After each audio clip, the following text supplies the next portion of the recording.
What's up, everybody? Chef Plum, Plum Love Foods, and today we're at Butcher's Best Country Market in Newtown, Connecticut, and I'm going to tell you all about what makes the tender and juiciest steaks you can get on the planet.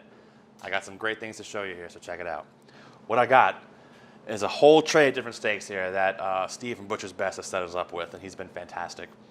Find a local butcher, guys. I can't say it enough. And what I'm going to show you is the different cuts of steak I've got here.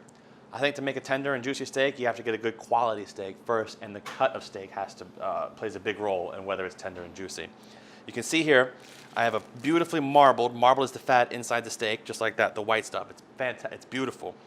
The more marbling, the more flavor you're going to have. However, as far as tenderness goes, a New York strip is not going to be as tender as a filet mignon.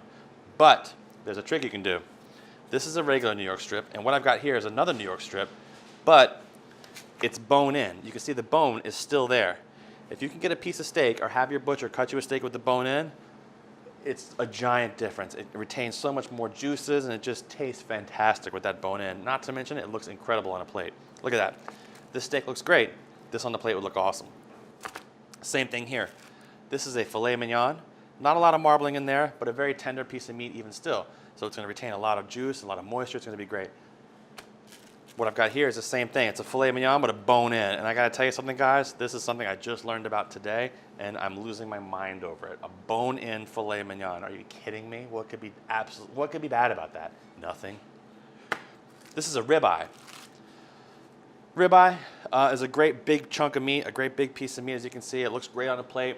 Has a lot of marbling and fat in there. But if you get a ribeye, see if you can get the bone-in ribeye. You can eat this. This was like, you could be at the Flintstones, and they put that on the side of the car when Fred was running his little feet on the ground, that big old piece of meat at the drive-in. That's what you need. Bone-in ribeye. Now, guys, one of the most important things to keep your steak juicy is whether you're roasting it or grilling it, once you pull it off the heat, let it rest for a minute.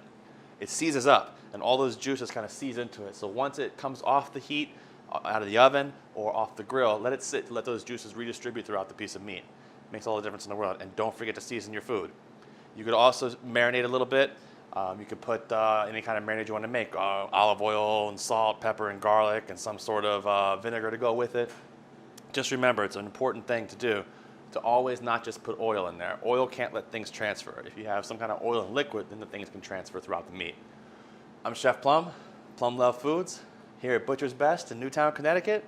And this is a giant tray of meat that's making me really excited. And that is how you make a tender and juicy steak. I'll see you next time.